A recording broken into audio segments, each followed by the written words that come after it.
Let's get to a story many of you will be interested in. A young woman in D.C. has started a new conversation around the old adage, watch your drink. She bravely shared what happened to her after a suspected drink drugging at a local bar. This isn't just frat parties. This isn't just sketchy dates. And you should know what to do if it happens to you.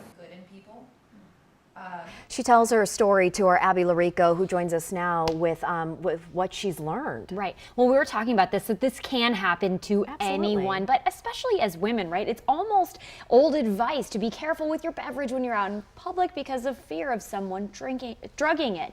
It's something Catherine Abu-Ghazaleh had heard countless times in her life too, but when it appears to have actually happened to her, she didn't recognize the signs. Turns out a lot of people don't.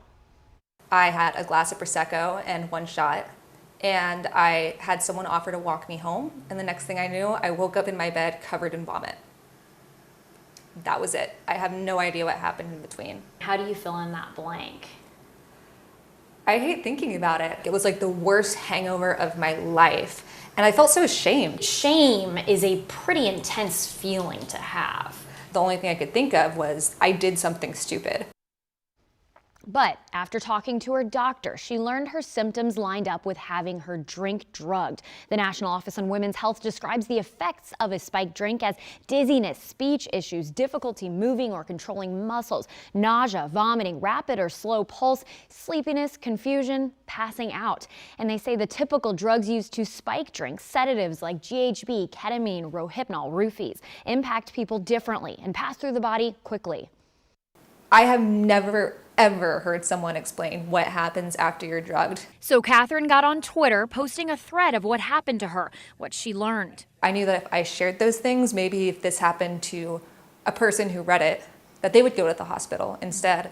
And even if it only reached like 100 people, that would make it totally worth it. Her tweets reached 200,000 people, some sharing similar stories, many saying they had learned something. They're passing the knowledge on to others. They'll know what to do if it happens to them. That really let go of that shame because it made it feel worthwhile.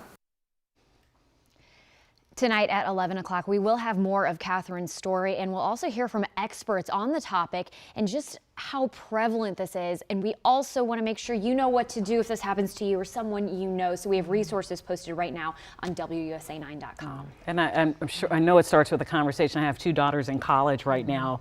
It is top of mind for me. And it's like, don't accept a drink from anyone. But as you see, it could still happen. Don't accept a drink, and also if you get a drink, to always make sure it's in your hands. Do not leave it. But there's so much more to learn. Absolutely. We'll have more on that tonight, again at 11 o'clock. All right. Abby, thank you.